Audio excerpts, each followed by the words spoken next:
आज मैं बहुत थक गई थी पर मुझे घर का सारा काम करना पड़ा। मैं बाजार जाना नहीं चाहती थी पर मुझे जाना पड़ा। मेरे नाखून इतने सुंदर थे पर मुझे काटना पड़ा। यानी कि सब ये सब की मेरी क्या है, मेरी व्यवस्था है, मेरी मजबूरी है, ना चाहते हुए मुझे ये काम करना पड़ा। तो आज हम देखेंगे बच्चों, यानी कि ना चाहते हुए भी जो काम करना पड़ता है तो इसका इंग्लिश में हम क्या यूज करते हैं। तो इसका यूज करते हैं हम, यानी कि हैव टू हैड टू और will have to, shall have to, अब हैविंग टू और वर हैविंग टू। तो बच्चों आज हम स्टार्ट करते हैं। Welcome to my YouTube channel Ranjana grammar and English class. आज हम सीखेंगे इन सब चीजों का यूज करना जो हमारी डेली लाइफ के सेंटेंस में इनका यूज बहुत होता है। अगर हमें इंग्लिश स्पीकिंग करनी है, इंग्लिश को समझना है, तो हमें टेंस के अलावा इन छोटी छोटी चीजों की का प्रयोग करना, यूज करना हमें सीखना पड़ेगा।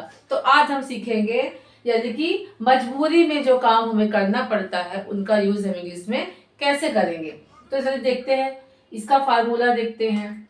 जैसे कि has to, has to singular subject के साथ यूज होता है। इसका हिंदी में अर्थ होता है करना पड़ता है। हैव टू प्लूरल सब्जेक्ट के साथ यूज करना पड़ता है, प्लूरल सब्जेक्ट के साथ यूज होता है। इसका भी अर्थ होता है करना पड़ता है, यानी कि सारे हमारे ये दोनों प्रेजेंट में यूज किए जाते हैं। हैव टू सिंगुलर और प्लूरल दोनों के साथ किया जाता है। अगर सब्जेक्ट चाहे आपका सिंगुलर हो या प्लूरल हो, दोनों में ही हैव टू का यूज होता है। और उसका जो है हिंदी में अर्थ होता है करना पड़ा या करना पड़ता था। Will have to, will have to हमारा सेकेंड और थर्ड पर्सन प्रोनाउन के साथ यूज होता है। और ये किसमें होता है, फ्यूचर टेंस में होता है। और इसका अर्थ होता है, हिंदी में प्रोनाउंसिएशन आएगा, वाक्य के अंत में आएगा करना पड़ेगा। और विल, शैल, हैव टू ये हमारा फर्स्ट पर्सन प्रोनाउन के साथ यूज होता है और ये भी हमारा फ्यूचर टेंस में यूज होता है। और इसका हिंदी के में अर्थ आएगा, यानी कि हिंदी के सेंटेंस में आएगा करना पड़ेगा। और साथ में is having to, is am are having to ये भी हमारा सिंगुलर और प्लूरल सब्जेक्ट के साथ यूज होता है, जिसका हिंदी में अर्थ आता है करना पड़ रहा है। और हैविंग टू यानी वॉज हैविंग टू, देखिए इसमें भी हैविंग टू है, इसमें भी हैविंग टू है। ये हमारा प्रेजेंट में और ये हमारा पास्ट में आएगा। और दोनों ही जो है सिंगुलर के साथ यूज किए। अगर इज आर एम है तो सिंगुलर के साथ यूज होगा, और बाकी हैविंग टू तो आपका सिंगुलर है प्लूरल दोनों में ही आएगा, लेकिन सब्जेक्ट के अकॉर्डिंग हम इज, एम और आर लगाएंगे।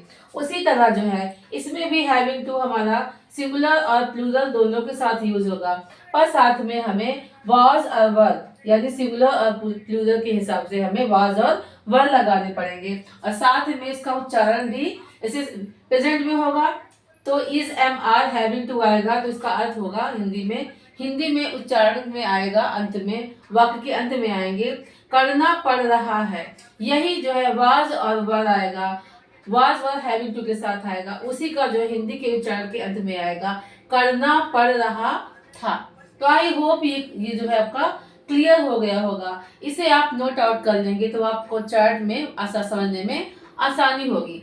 यानी कि हैज टू, हैव टू हमारा जो है क्या है, ये इसमें यूज होता है। हम कह सकते हैं कि हमारा ये प्रेजेंट में, हैव टू हमारा पास्ट में, और विल हैव टू और शैल हैव टू हमारा फ्यूचर में। और ये हमारा जो है having to, is, are, am और वाज, वर ये हमारा क्या कर सकते हैं कि पढ़ रहा है और करना पड़ रहा था। ये भी हमारा प्रेजेंट में आ सकता है और ये हमारा पास्ट में आएगा। तो ये हमारा जो है, यानी कि है पूरा जो है हमारा चार्ट है, इसको आप नोट आउट कर लीजिए। अब हम इनका देखेंगे एग्जाम्पल के साथ इनका यूज। एग्जाम्पल देखिए, इस लड़के को कुएं से पानी खींचना पड़ता है, यानी कि ये इसकी मजबूरी है, वो चाहता नहीं खींचना पर इसको खींचना पड़ता है, यानी कि इसकी क्या है, इसमें मजबूरी दिख रही है। और साथ में क्या है, देखिए पड़ता है, टेंस देखिए आपका क्या आ रहा है, प्रेजेंट आ रहा है। तो प्रेजेंट के लिए मैंने बताया था अगर सिंगुलर है तो हैज टू और प्लूरल है तो हैव टू आएगा। यानी कि एग्जांपल देखिए, this boy has to draw water from the well. दूसरा सेंटेंस देखिए, हमें अपने अध्यापक का कहना मानना पड़ता है। देखिए सब में पड़ता है, ये भी यानी कि हमें आ गया तो वी आ गया, और वी के साथ मैंने क्या कहा, सिंगुलर। अगर दोनों प्रेजेंट टेंस अगर सिंगुलर होगा तो हैज टू का, और प्लूरल होगा तो हैव टू का। वी हमारा प्लूरल है, इसीलिए हम यहाँ पे क्या करेंगे, have to. We have to obey our teachers. उसे दिल्ली जाना पड़ा। देखिए पड़ा, अब हमारा ये क्या आ गया, पास्ट आ गया, इसीलिए हमारा क्या इसका यूज करेंगे, पास्ट के लिए मैंने बताया कि हम क्या करेंगे, हैड टू का यूज। चाहे सिंगुलर हो, चाहे कर्ता आपका सब्जेक्ट एक वचन हो या बहुवचन हो, दोनों में ही हम हैड टू का यूज करेंगे। उसे दिल्ली जाना पड़ा, he had to go Delhi. अभी देखिए, मुझे अपना पाठ याद करना पड़ा। अब ये भी आपका क्या करना पड़ा, ये भी आपका पास्ट है, तो ये आपका सिंगुलर है, ये आपका आई, आपका ये आई के साथ हमेशा आई के साथ भी हैड का यूज करेंगे। यानी कि हमारा बताया था कि अगर पास्ट है तो चाहे सब्जेक्ट सिंगुलर हो या प्लूरल, दोनों में ही हैड टू का यूज करेंगे। तो मुझे अपना पाठ याद करना पड़ा, I had to learn my lesson. तुम्हें आज अपना होमवर्क पूरा करना पड़ेगा। अब इसमें पड़ेगा आ गया तो यह समझ जाएंगे हमारा क्या है, फ्यूचर है। अब फ्यूचर में अगर हमारी व्यवस्था या मजबूरी शो करना पड़ता है तो हमने क्या बताया, विल हैव टू और शैल हैव टू, सब्जेक्ट के अकॉर्डिंग। अगर मैंने बताया कि फर्स्ट पर्सन प्रोनाउन यानी आई और वी होगा तो हम शैल हैव टू का यूज करेंगे। अगर सेकेंड और थर्ड पर्सन प्रोनाउन होगा तो वहां पे हम विल हैव टू का यूज करेंगे। तो यू तुम्हें आज अपना होमवर्क पूरा करना पड़ेगा, तो यू हमारा सब्जेक्ट है, इसके साथ हम यू के साथ हम will have to, you will have to finish your homework. मुझे आज घर की सफाई करनी पड़ेगी, यानी मुझे आज घर की सफाई करनी पड़ेगी। देखिए इसमें भी गागेगी आ गया, पड़ेगी तो समझ जाएंगे फ्यूचर है। तो आई के साथ क्या, आई फर्स्ट पर्सन प्रोनाउन है, इसलिए हम क्या लगाएंगे, shall have to. I shall have to clean the house. चलिए कुछ और एग्जांपल्स देखते हैं।